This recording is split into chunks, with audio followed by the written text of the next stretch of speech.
Okay, I'm going to get started. Wanted to begin the class with just a announcement about test one.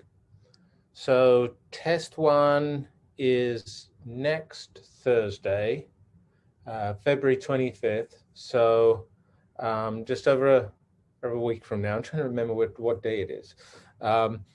It will be in our regular lecture time. So it will run from 12:30 to about 1:30, and you'll sign into our regular Zoom lecture channel. There won't be a lockdown browser.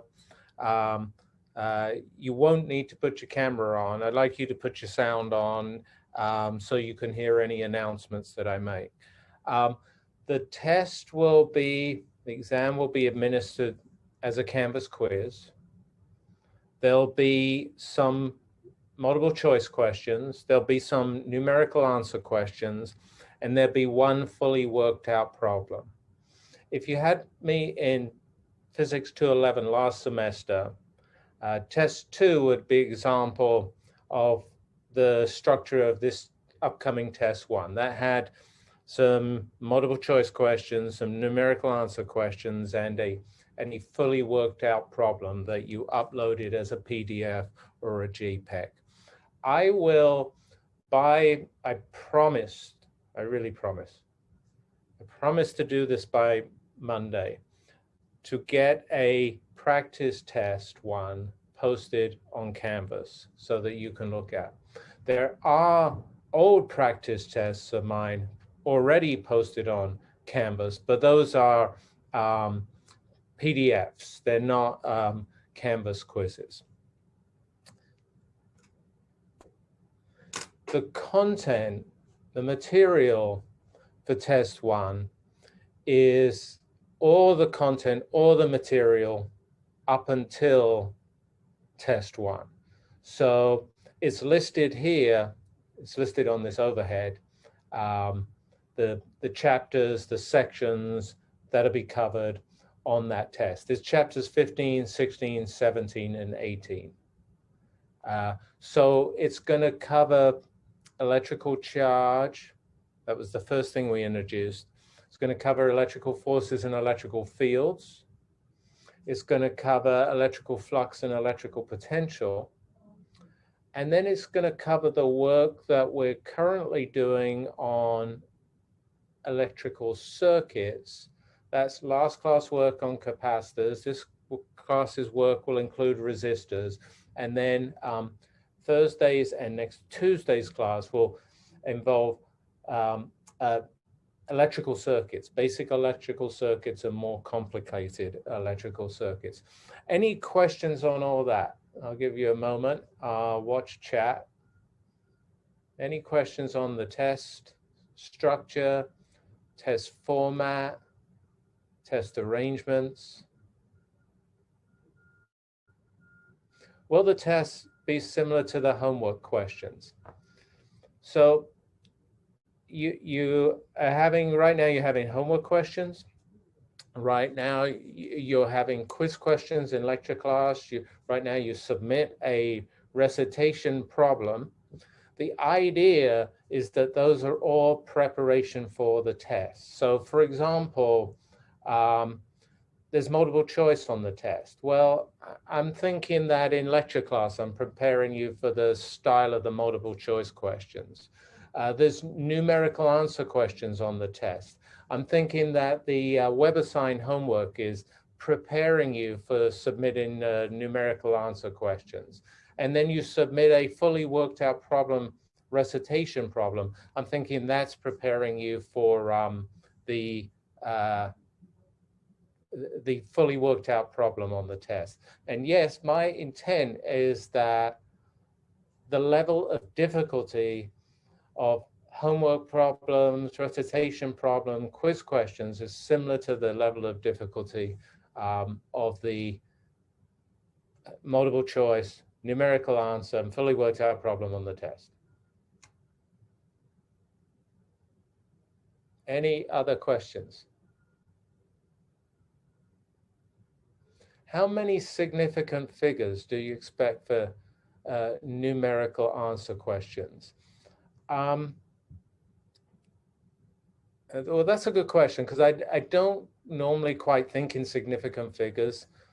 I tell you what I always do. If I write down an answer, I'll give one extra significant figure beyond the numbers, beyond the quantities that were given in the problem.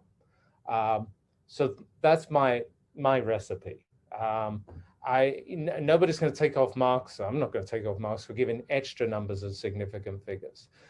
On the numerical answer questions on Canvas, there's normally a tolerance, how close you have to be. So normally I'm setting that at a few percent. So you need several significant figures. You want to put in several significant figures. Do you have an idea of how many questions the exam might be? Some homeworks take longer than others. Yes, so it's definitely true that some homework problems are longer, more time consuming than a homework style problem that I could put on an exam. So I'm going to put a fully worked out problem on the exam that I would think would be fine for 15 minutes to work it out. As to how many numerical answer, multiple choice questions there'll be,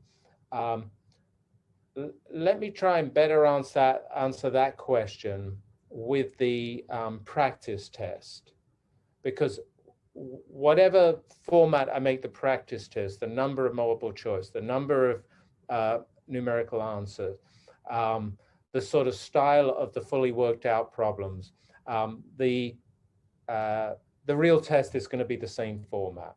And as I say, if you did take 211 with me last semester, or maybe you know somebody that took 211 with me last semester, and you can complain together. But if you took 211 with me last semester, test 2 would be a good example of the balance between the multiple choice, the numerical answer, and the fully worked out problem, and how the points were allocated to those different categories. Any other questions on the test, the organization, etc., etc.? If you have extra time allocated on the test or special arrangements for the test, you may well have emailed me and let me know. I know a number of you did email and let me know. So thank you for that. But you might want to, I would recommend you email me again at the beginning or early next week. That's a good reminder to me. It keeps me aware that I've got to make special arrangements for it.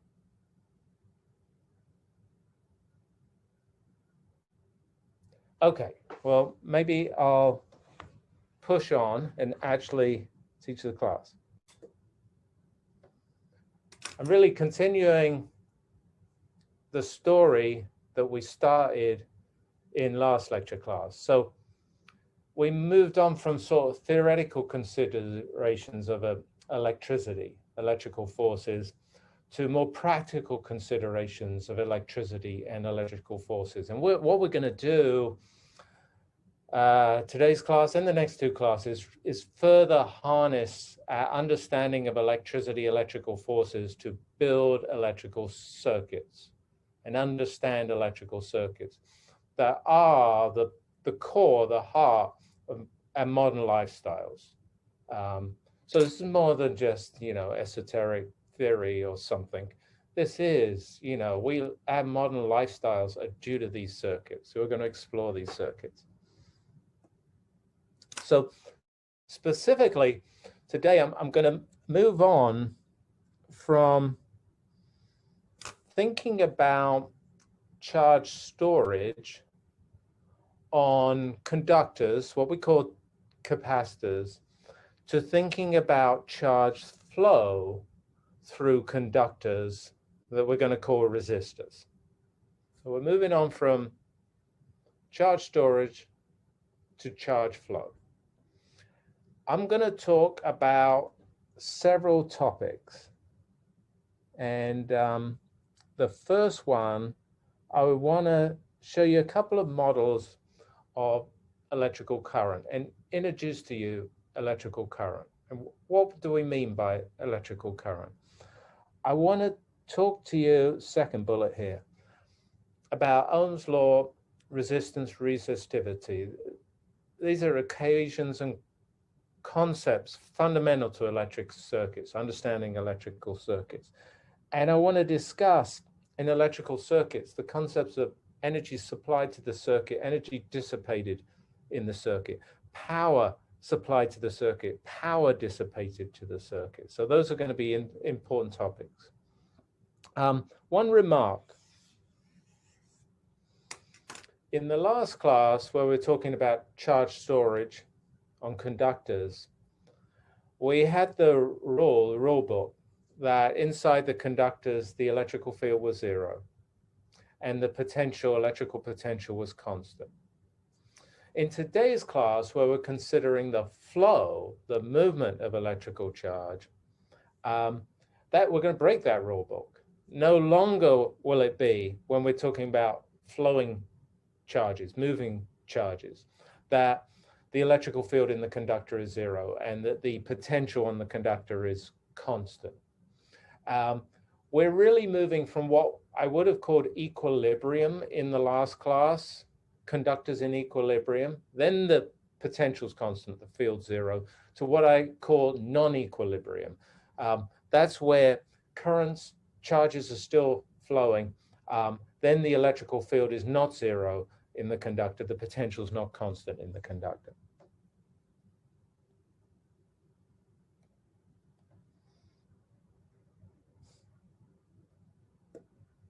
Okay, so today we're really going to work with a rather basic circuit. It's a circuit that comprises a battery and a resistor. And the battery might be, you know, some battery you grab from Kroger's. And the resistor might be a light bulb that you grab from Kroger's.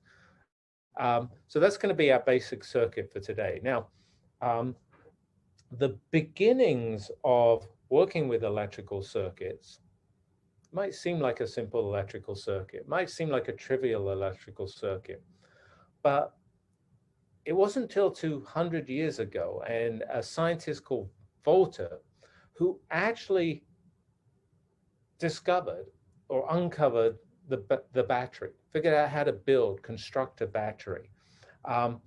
In a battery, in Volta's battery, chemical reactions, actually chemical processes, create a positive and a negative, positively charged, negatively charged terminal in a battery. And if you connect a conductor between the positively charged terminal and the negatively charged terminal in the battery, current will flow around the circuit contained in the battery. And that opened up, that really opened up the science of electricity and electric forces and electric circuits. Up until that point, before Volta, you can think of like, there's the world before Volta and there's the world after Volta. The world before Volta, what was it like if you were an electrical scientist? Well, you had to make charges by rubbing, you know, glass rods with cat's fur. After Volta, if you're an electrical scientist, then it's much nicer. You had one of his chemical cells as batteries, and you could have charge flow around a circuit from his chemical cells, his batteries. So it's huge breakthrough. It's hard to underestimate the importance of Volta's discovery of batteries or construction of batteries. Okay, so this is a circuit diagram for the circuit that we're going to talk about today. And upstairs you see one familiar symbol. This is the battery. And as you remember, right, it's got a positive and a negative terminal, as I just mentioned. And if you connect a conductor between the terminals, charge will flow, current will flow. The symbol has the long vertical here, that's the positive terminal, positively charged. The short vertical line here, that's the negative terminal, the negatively charged terminal. And as I say, you can remember it because you can cut the long vertical in half and make a plus sign, but you could never cut the short vertical in half to make a plus sign. The other bit of the circuit, the new bit, is the resistor down here. And we'll talk about, through this class today, we're going to talk about resistors, resistance, resistivity, all related things. And let me give you a couple of examples of resistors. So, a light bulb is a resistor. A toaster, I made toast this morning. The toaster is a resistor. There's lots of other examples of resistors.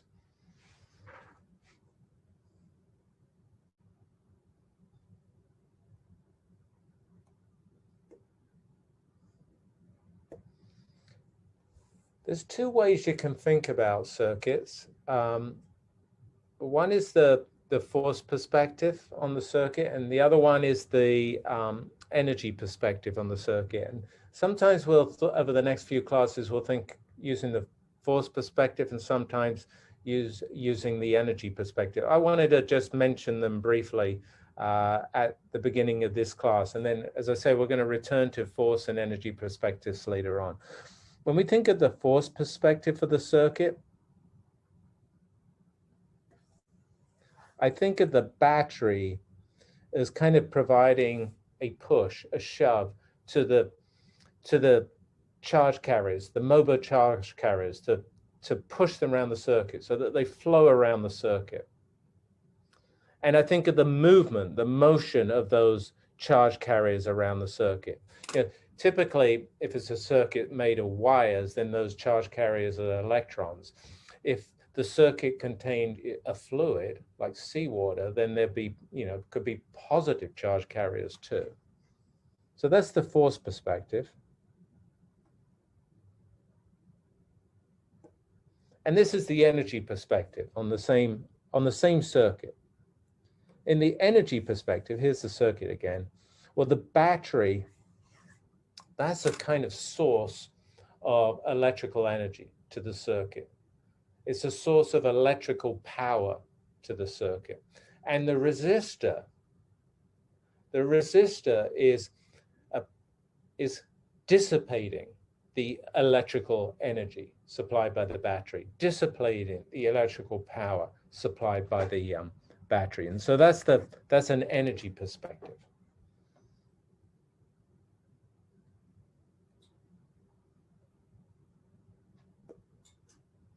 Okay, so that's a bit of background.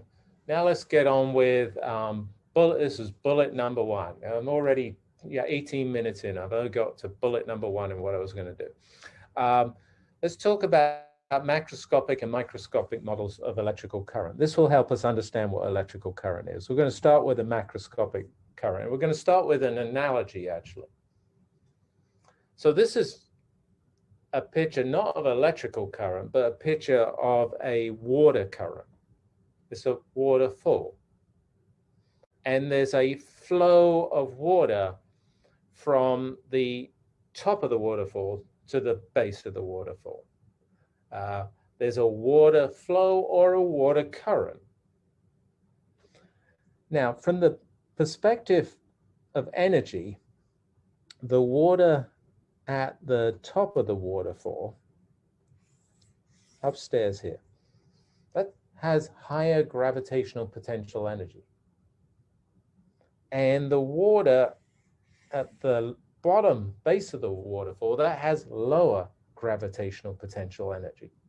And so that there's a gravitational potential energy difference between the top of the waterfall and the bottom of the waterfall. And that's actually analogous to the positive and the negative terminals and the electrical potential energy difference between the positive and negative terminals on the battery. And so that's why the waterfall is analogous to the battery. And here water is flowing around the circuit, like electrical current would flow around the circuit with the battery.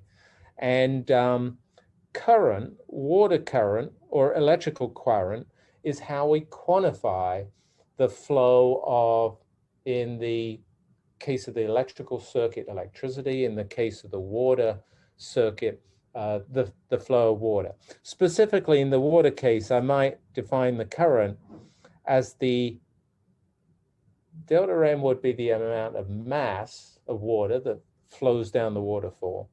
Delta T would be the time elapsed in which that mass flows down the waterfall. The ratio of them, which we call I, the current, the water current, that tells us, you know, the rate at which the water is flowing down the waterfall. So here it will tell us whether it's just a little trickle of water coming down the waterfall, or it's like Niagara Falls. It's a great torrent of water coming down the waterfall. That's what current measures. That's what current tells us.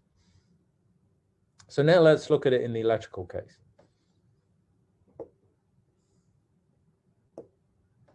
Okay, so here I'm going to, on this slide, I'm going to define electrical current.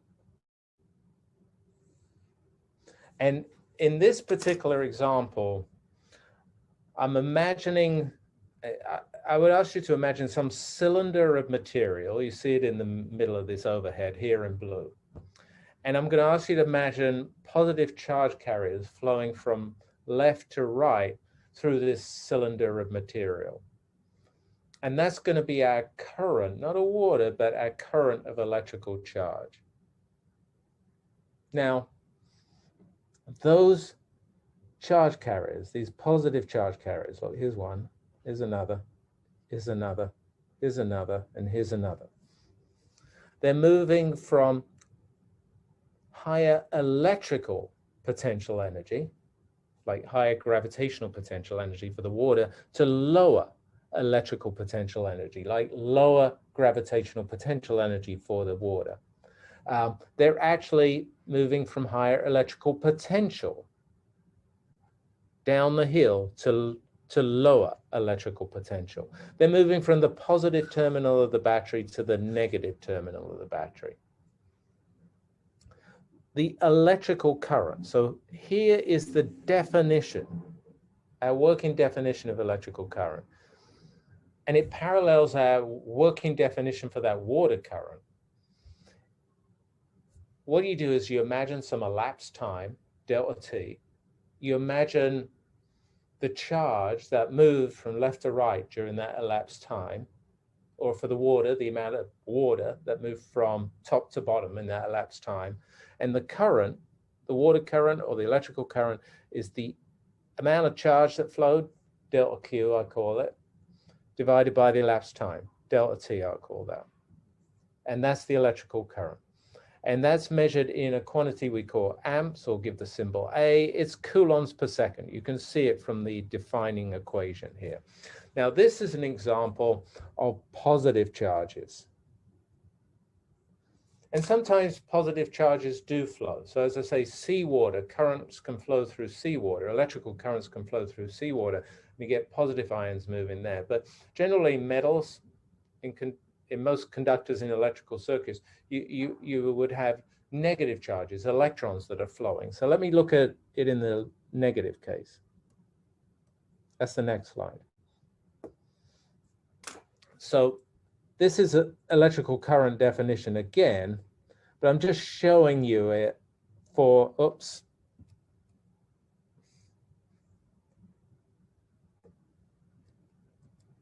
I'm just showing you it in the case of negative charge carriers rather than positive charge carriers. So in this case, right, the electrons, negative charge carriers, are moving from right to left. The positive ions were moving from left to right. Now, the electrons kind of roll uphill because of their negative charge. So they go from lower electrical potential to higher electrical potential. So they go from the negative terminal of the battery, they're repelled from that, to the positive terminal of the battery. They're attracted to that.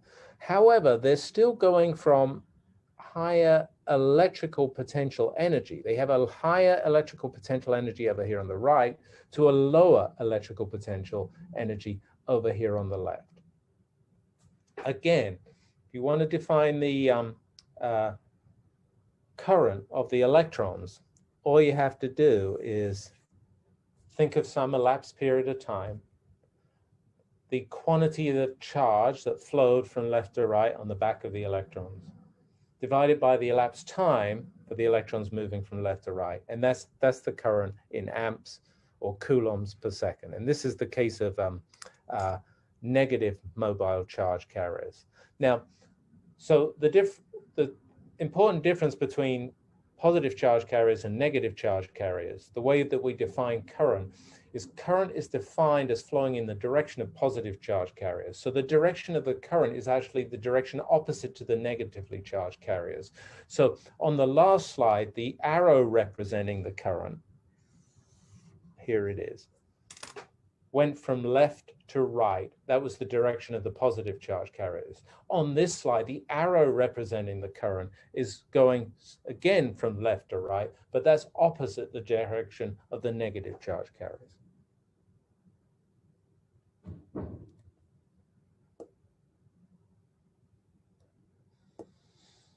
Okay, now I want to show you a microscopic picture of electrical current, and I want to importantly introduce a microscopic equation for the electrical current. So that's the goal of the next couple of slides.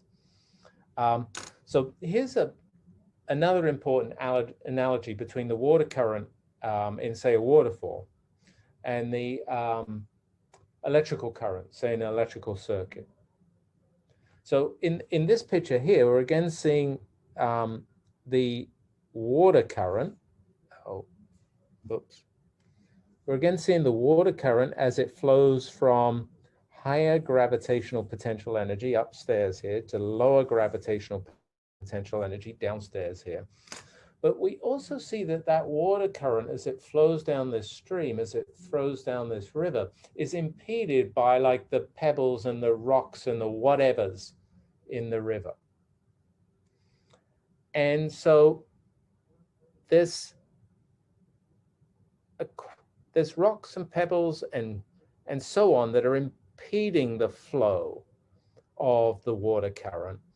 And there, in the electrical case, there are atoms and molecules that actually impede the flow in the electrical case. And I'm going to show you an equation for the current in the electrical case that kind of embodies or encodes that effect of the atoms and molecules that the electrons are moving through, just like the effect of the pebbles and rocks that the water here is moving through. I'm looking in chat. There's a question. Can you explain how the current is going from left to right, even though the negative charges are moving from right to left? Yeah, let me just explain that one more time. The definition of current is it's the direction that positive charge carriers would move in. So in the example of the positive charge carriers, the current is in the direction of motion of the positive charge carriers. In the case of negative charge carriers, if they're moving from the right to the left, so the left is becoming increasingly negatively charged, that's equivalent to moving positive charge from the left to the right. That would also make the left more negatively charged. So a current of electrons, negative charge carriers from right to left, is equivalent to a current of positive charge carriers left to right. And so when you see an arrow on a circuit diagram that says the current is going to the right, or the current is going up, or the current is going left, if the current is made up of electrons, the electrons themselves are actually always moving in the opposite directions to those currents.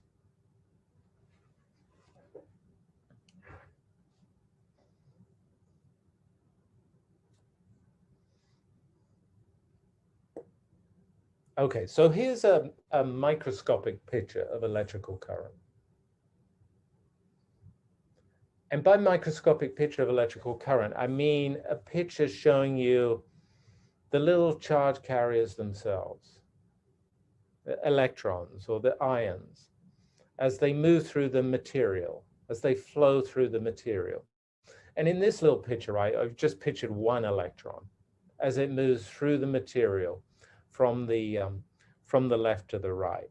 So this picture here, this microscopic picture of the electrical current. Again, like the previous examples, we've got a negative terminal now over here on the left. We've got a positive terminal over here on the right. The negative terminal is higher electrical energy for the electron. The positive terminal will be lower electrical potential for the electron. It's going to be repelled from the negative terminal. It's going to be attracted to the positive terminal. And so it's going to move from left to right. It's going to move because there's a potential difference between the terminals. That's this guy here. And it's going to cause a current, a flow of charge from right to left in a direction that's opposite the motion of the electrons. Now, it's an important thing on this picture. You see that electron? It's not just walking in a straight line from the left to the right. It's moving, it strikes an ion in the material, bounces off it, goes in a new direction. Strikes another ion, bounces off it, goes in a new direction, and so on and so forth. The path of the electron from left to right, like the path in the water down the stream that we just pictured, it's not just a straight line path of the water down the stream or the straight line path of the electron from left to right. It's impeded. The electron's impeded by atoms and molecules in the material. The water is impeded by the rocks and pebbles in the river. And so the path is more complicated. And there's actually two components to the path that the electron takes from left to right. One is just kind of random motion. The electron's kind of randomly bouncing around of all the atoms and molecules that make up the material. And if that was the only motion, the random motion, then the electron would never get anywhere. But in addition, there's what we call a drift motion. It's a kind of slow, gradual drift motion from left to right. That's due to the electrical potential difference. It's due to the repulsion of the negative terminal and the attraction of the positive terminal. So this motion here that looks rather complicated is a superposition of two types of motion. There's a random motion. The electron is busily bouncing off all the atoms and molecules, but getting nowhere. And then there's a gradual drift motion where the electron is steadily, gradually but steadily, walking its way from left to right.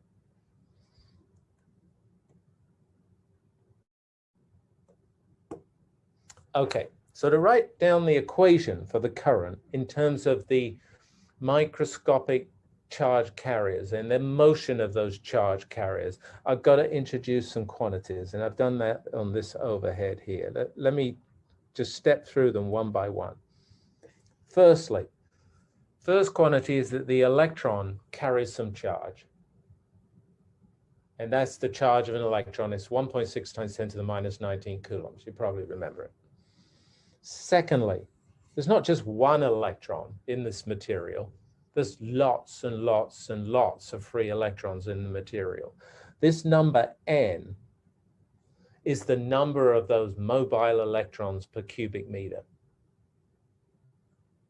Those electrons, well, they're randomly moving around, but what's important here is that they're gradually drifting from the left to the right under the influence of the terminals of the battery, under the influence of the potential difference between the battery terminals. And that's the drift velocity here, V subscript D. And then finally, our equation involves the cross-sectional area of the cylinder or the wire or the cable that the current is flowing through, that the electrons are flowing through. So all these quantities, the charge of the electron, the number of electrons per cubic meter, the speed of the electrons, and the cross-sectional area of the cable, the wire, the whatever. They're all important because if you put them together, this is a sort of microscopic equation for the current. I say it's a microscopic equation for the electrical current.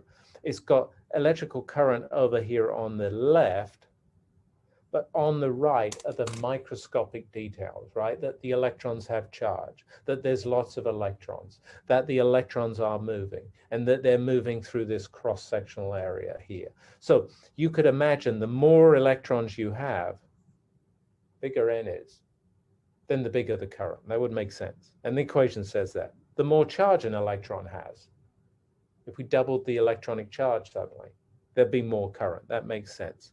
And if they drifted faster, they got from left to right faster, then there'd be more current too. So this equation, I didn't derive it for you. I wasn't going to do that. I've just quoted it for you, but it makes sense if you think about how it depends on the numbers of electrons, the charges of the electrons, and the drift speeds of the electrons. I think it all makes sense. So that's a microscopic picture of electrical current.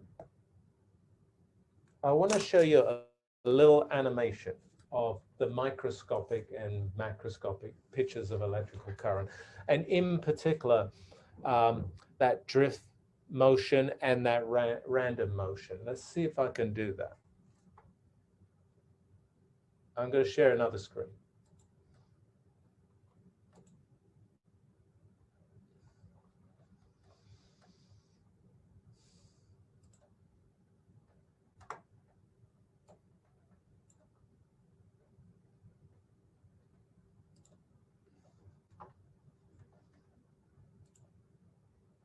Okay, so here you see our circuit.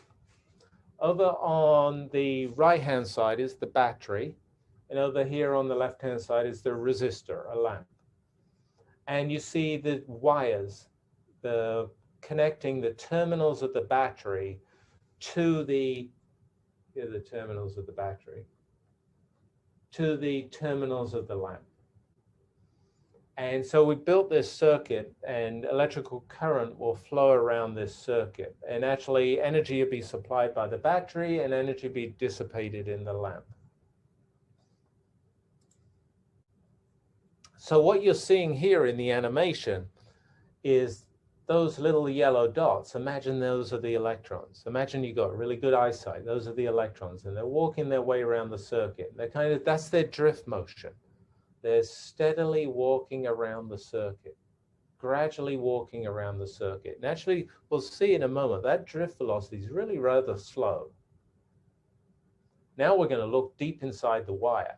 And what we see inside the wire are the electrons, but they're not just moving from left to right or right to left. They're bouncing around, striking, hitting the atoms, the molecules, the ions of the copper wire or the aluminum wire or whatever material they're flowing through. So you see all that action going on. And so that's what we've described with our microscopic, macroscopic pictures of current. It's showing us both the random and the drift motion of the current.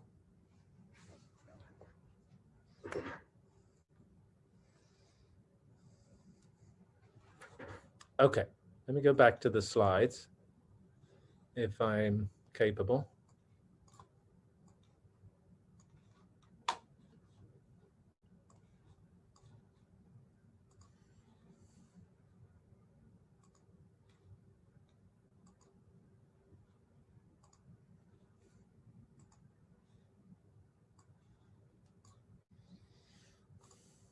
And I want to work through a little example of electrical currents and this microscopic, macroscopic pictures of electrical currents. And we're going to discover an interesting thing about this drift velocity and kind of the pace of the drift down a wire. So in this example, we're told that we've got a, what have we got? We got a 200-kilometer long cable, electrical cable. It's 4 centimeters in diameter, and it's made of copper. So this is the type of cable that carries electrical current across the country. to different locations from power stations. And we're told that it's carrying 1,000 amps, 1 kiloamp. And we're going to calculate the time for one electron to travel the entire length of the cable. So that's kind of an interesting question, I think. Glad I thought of it. You know, we just pictured these electrons undergoing this random and drift motion as they move through a wire. But what's the scale of that drift motion? How quick is that drift motion? We're going to try and answer that. And so let me do that. I've got it on the next slide. So, of course, as you know, I would draw a sketch of this. I've got to get my animation going. I've lost it for some reason. I got to get my pen going.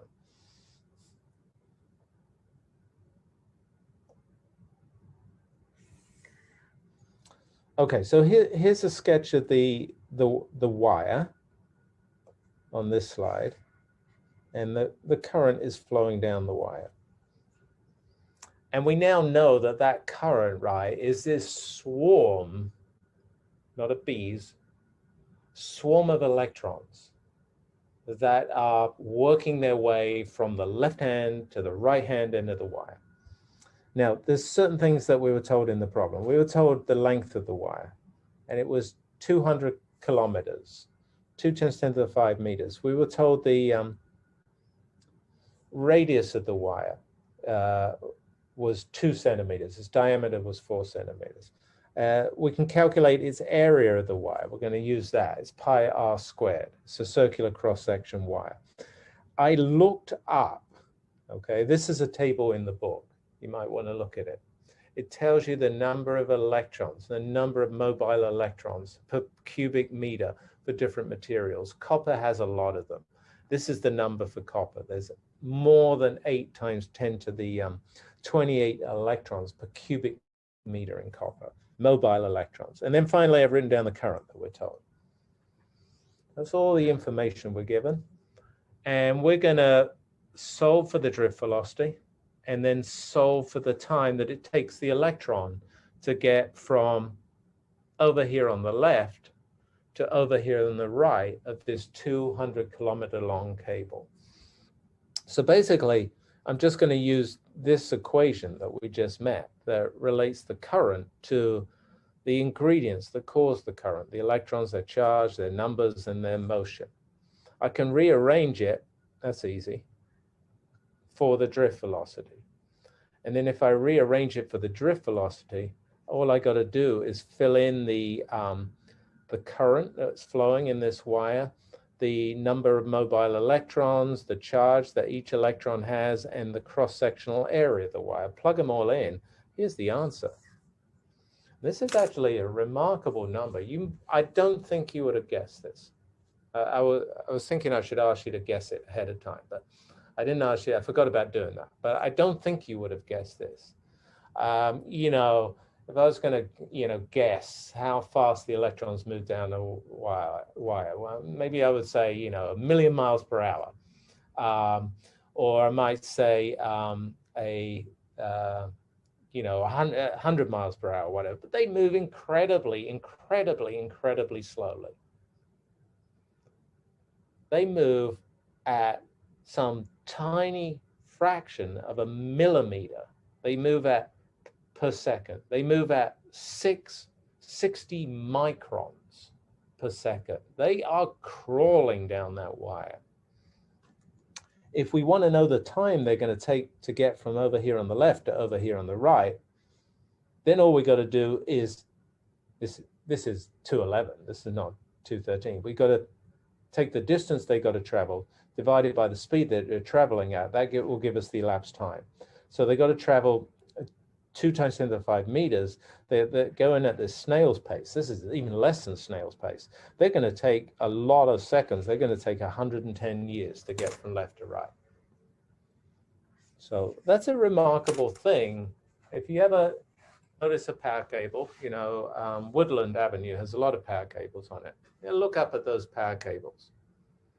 and think to yourself, well, look, they're full of electrons. They're swarming with electrons. Those electrons are traveling down the wire and powering my, I don't know, my iPhone charger. They're traveling extraordinarily slowly. You're walking past those electrons. You're strolling past those electrons. They are going to take years to get down that cable. Despite the fact you plug in or you turn on your electrical equipment, the electricity is there straight away, the individual electrons are crawling, absolutely crawling along the wires. There's a question in chat. Why didn't I put the negative charge of the electron into this equation? I just use this equation. It's often how we use it to think about the size of the electrical current. So I would tend to think about this equation as the size of the electrical current. Then everything in it is just sizes. The size of n, the size of the electron's charge, the size of its velocity. If you want the direction of the electrical current, well, they would have to tell you that the electrical current was, if they told you the direction of the electrical current was from south to north, then you could say the electrons were flowing from north to south. If they told you that the electrons were moving from north to south, you could infer that the current is flowing from south to north, the opposite direction. But they didn't really tell us the directions of the current. They were only telling us about the size of the current. So I only worried about the size of the current and the size of the drift velocity, not the direction of the current and drift velocity.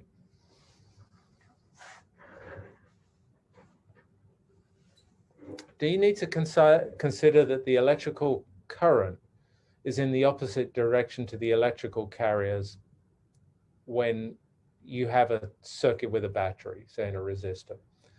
Actually, typically you don't ever need to consider that. You just work in terms of the current, which is the direction that positive charge carriers would move, and you solve the circuit working with that current. And if you were ever asked, well, what directions are the electrons going in? You just say that they're going in the opposite direction. That fact doesn't really matter for solving electrical circuit problems.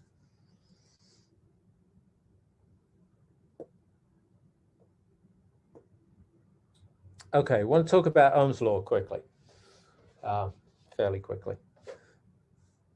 So after Volta invented the battery, the next big discovery, I would say, is Ohm coming up with Ohm's laws.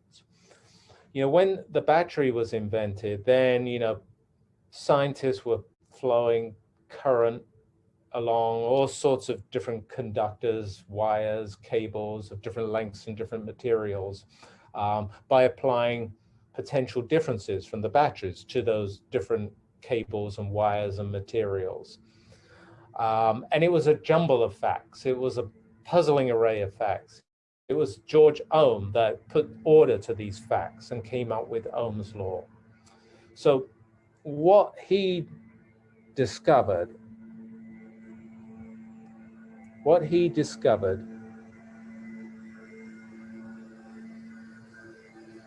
is pictured here, really.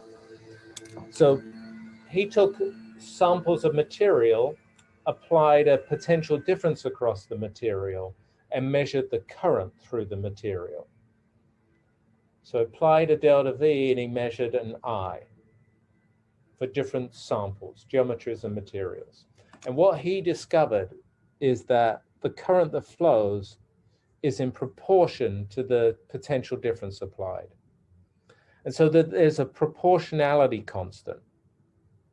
That proportionality constant between the potential and the resulting current is called the resistance. We give it the symbol uppercase R. It's the potential difference divided by the current. And if you rearrange that, you get, this is Ohm's law. You know this. You know this law. Everybody says V equals IR, but it's really delta V equals IR. The potential difference equals the current times the resistance.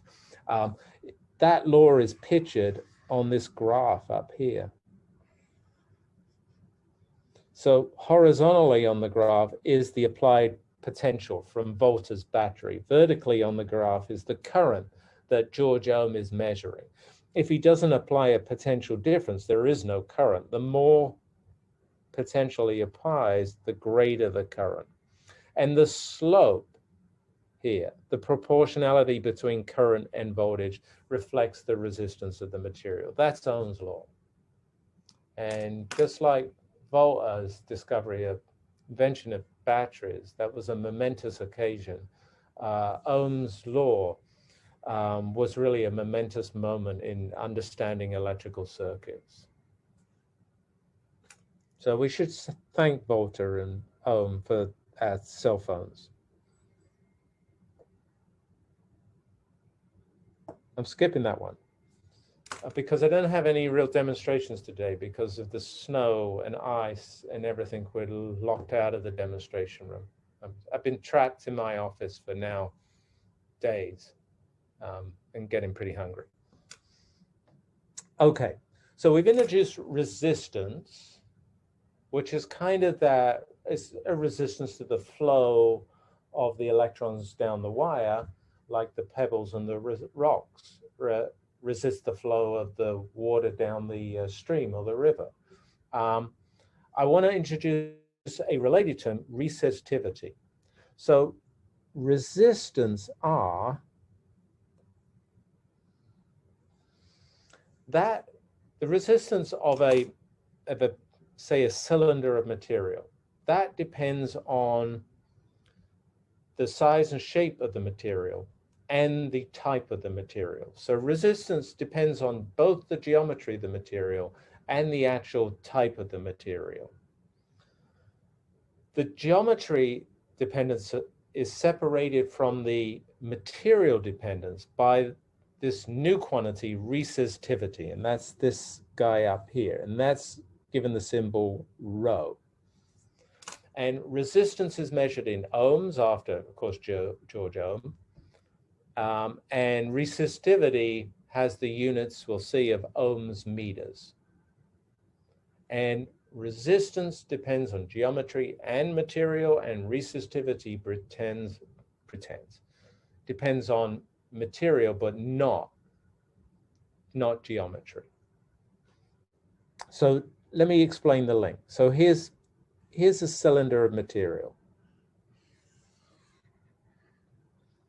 And it's got a certain length, I called it L, and it's got a certain area, I called it A. And the material, maybe it's copper, maybe it's aluminium, maybe it's steel, maybe it's brass, right? It's got a certain characteristic resistivity. That's the rho.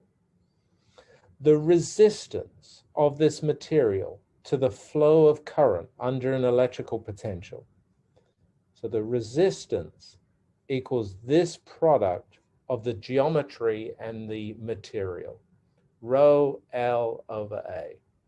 So you can say, for example, if material has a bigger resistivity, then that will increase its resistance. If the wire is longer, that will increase its resistance. If a cable has a smaller diameter, a smaller cross-section, that also increases its resistance as the cross-sectional area is in the denominator. And so this little equation here encapsulates all the geometry dependence and the material dependence of the resistance of a material, the resistance of a length of copper wire, resistance of a length of aluminium wire, or a slab of brass or a slab of steel.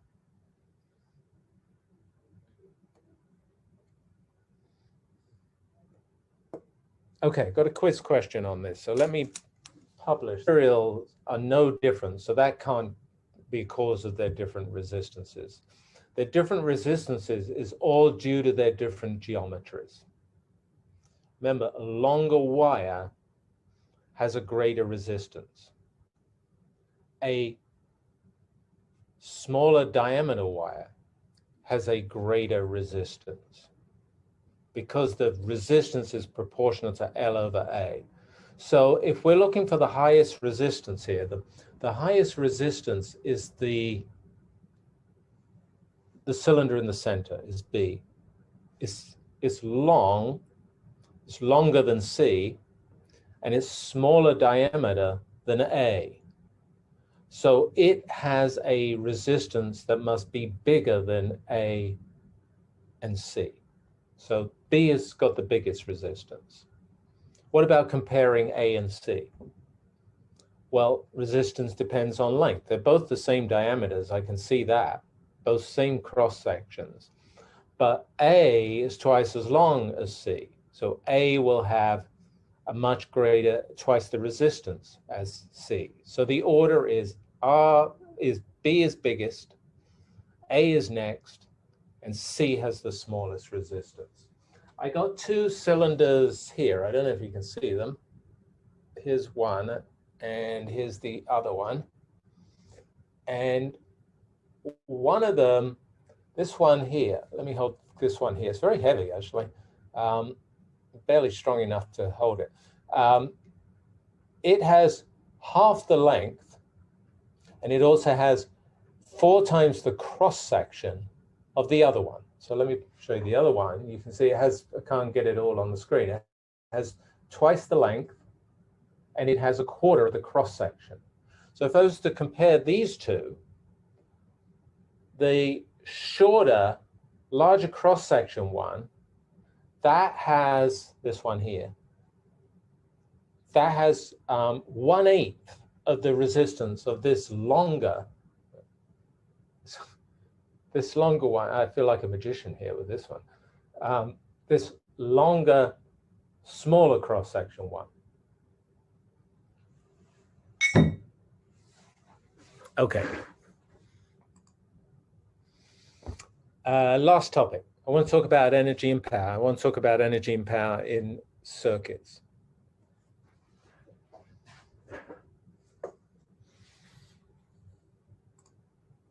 And I want to start again with an analogy.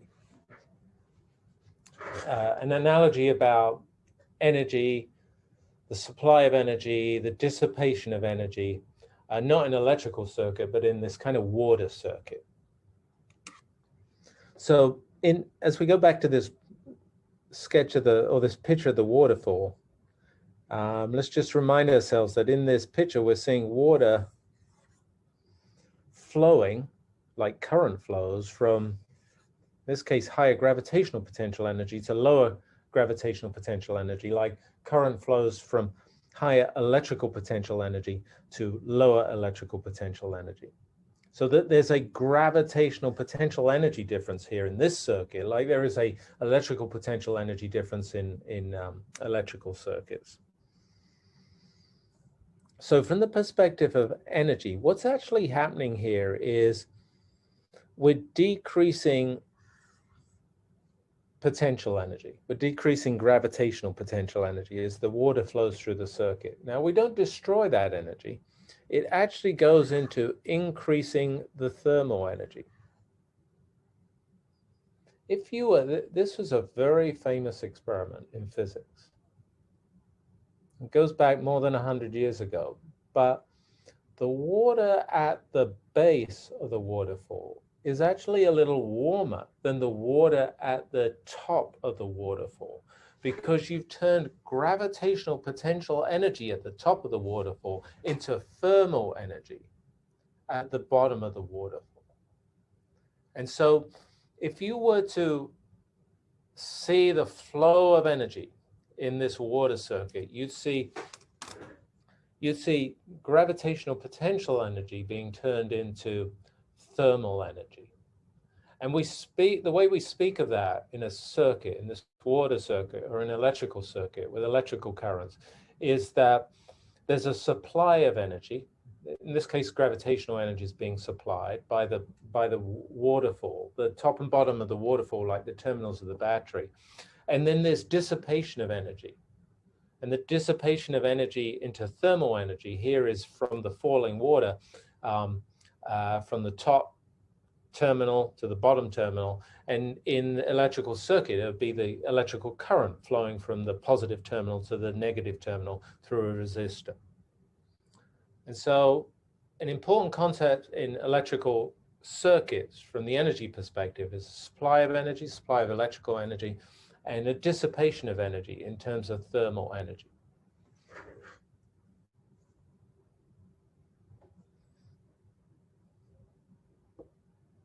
Okay, so on this slide, I'm reusing this slide a lot today. I was quite proud of that.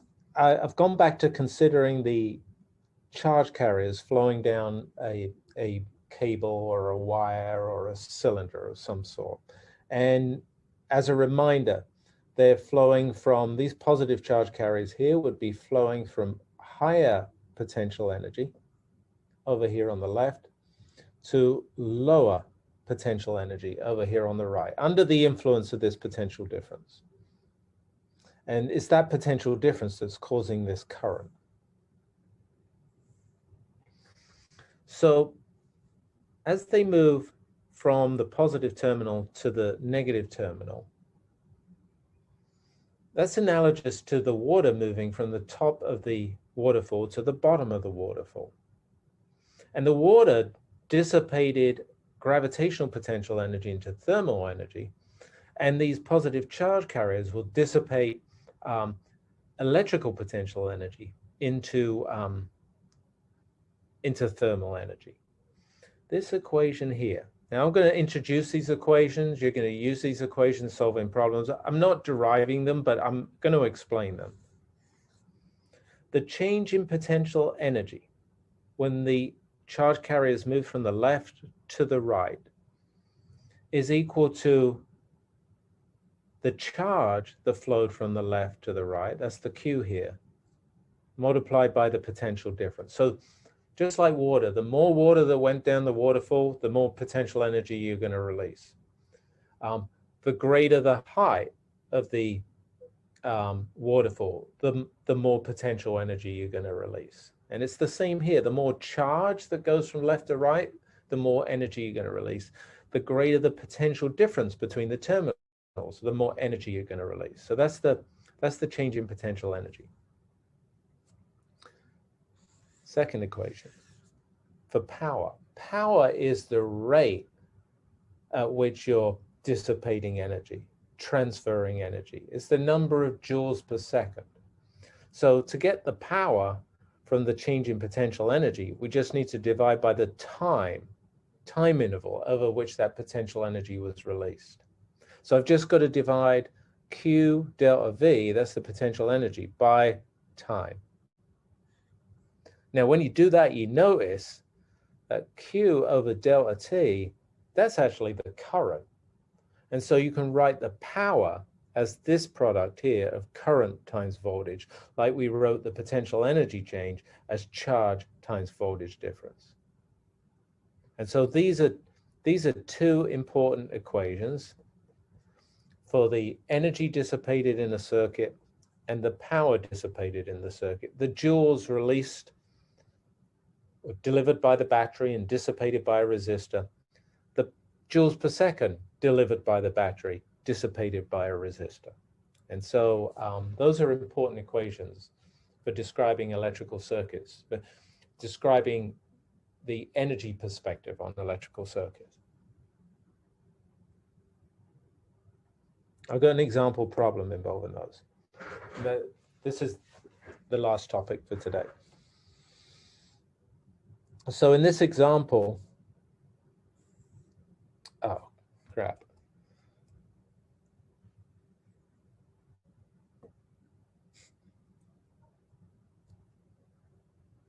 In this example, we're imagining a flashlight. And this flashlight is drawing a tenth of an amp from a 1.5 volt battery. And we're running this flashlight for 12 hours. So it's a simple thing. You know, we've all got a flashlight probably, and we've all left it on for 12 hours. And we're going to consider, you know, how much energy was delivered by the battery during that period of time. What was the power, the rate of transfer of energy delivered by the battery? We're also going to figure out, interestingly, how much charge flowed around the circuit during that time. How many electrons flowed around the circuit during that time? And so let's solve those various things. And I'm going to use some of the equations from today's class. We're going to use the equations from today's class. So let me go ahead and solve this. Maybe I'll try this one.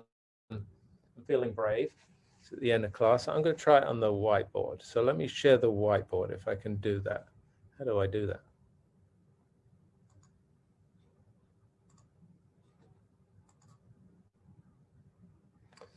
Here's the whiteboard, I think.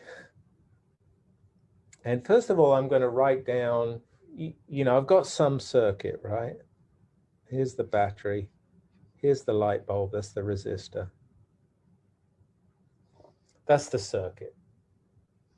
And there's a potential difference provided by the battery. And there's a current that's flowing around the circuit. And we're told some of these numbers. The potential difference is 1.5 volts. The current is 0.1 amps. And we left the flashlight on for 12 hours. Now, I converted the 12 hours by multiplying by 3,600 into seconds, 43,000 seconds. So that's kind of my sketch of the flashlight operating and the numbers we're told in the problem. We've got to calculate, firstly, I'll call this part A, the power that is delivered by the flashlight, supplied by the flashlight, and actually dissipated by it's supplied by the battery and dissipated by the lamp. And the total energy that got supplied by the battery and was dissipated by the lamp. So let's do those two things. Let's start with power. So from our last slide, the power that is delivered, for example, by the battery is the current that's flowing through the battery times the potential difference between the terminals of the battery. And that's energy, that's power, joules per second supplied by the battery and dissipated in the circuit. We know the current, so that's 0.1 amps. We know the voltage, that's 1.5 volts. And so the current is 0.15 is joules per second. That's the units. Or watts. Watts is a shorthand for joules per second, or just W. So that's the power. Now we want the potential energy that was delivered by the battery during the 12 hours. Well, the power is the rate at which we're delivering energy, so the joules per second. All I need to do is multiply the power by the time to get the potential energy that was delivered. So the power was 0.15 watts. The time was 43,200 seconds. If I multiply those two things together, I get 6,480 joules. So that's quite a lot of energy that was supplied by the battery over that 12-hour period. Batteries, you know, you go to Kroger's, you buy, you know, $5, $10, you buy your triple A's, your double A's. They're actually, you know, large stores of joules of energy for you to take home and use. Part B. Part B asks us how much charge flowed around the circuit. How are we going to do that during that 12 hours? Well, I'm going to use one of the early equations from today's class. It was the definition of current. Current in a circuit is the amount of charge that flows around the circuit, delta Q, divided by the elapsed time. Well, look, we want to figure out the amount of charge that flowed around the circuit. We know the current that was flowing around the circuit, it was 0.1 amps. We know the time interval was 43,000 seconds. All we got to do is multiply the 0.1 amp by the 43,200 seconds, and that will give us 4,320 coulombs. That's a lot of charge. You know, charging by rubbing, you know, a glass rod with a cat's fur, you know, they're going to get 4,000 coulombs. You're going to get nano or micro coulombs. The power of Volta's batteries, his invention, was that you can deliver coulombs, many coulombs, hundreds, thousands of coulombs of charge. Well, the second part of this, part B, was how many electrons is this? How many electrons is 4,000 in 4,000 coulombs? Well, the way I think of that is that that amount of charge, delta Q, is the charge on a single electron. I'm going to call that E, times the number of electrons. And so if I want the number of electrons, all I got to do is divide that total charge by the charge on one electron. So that's 4,320 coulombs divided by 1.6 times 10 to the minus 19 coulombs. And that comes out to be, that's obviously a huge number. It's about 2.7 times 10 to the 22. So it's a huge amount of charge that flowed around the circuit. It was also a huge number of electrons that flowed around the circuit during that time. Okay. Well, I think we're done for today. We covered there's a question. In the notes, is just Q, not delta Q. Is there a difference? Not really. In my definition of current, I use delta Q, but I could have written Q there. So I think that they're really the same in this context. We covered electrical current, and we pictured it sort of macroscopically and microscopically. And we talked about random and drift motion. We covered Ohm's law, resistance, resistors, and resistivity, which are the basis for understanding many electrical circuits in terms of Ohm's law, resistance, resistivity. And then finally, we talked a little about electrical energy and power in circuits, the supply of energy, the dissipation of energy, and the equations for the flow of energy, the transfer of energy in a circuit. I'll stay on for another 10 or 15 minutes if you want to ask me questions from today's material, or if you've got any remaining questions about the format for the test. Thank you.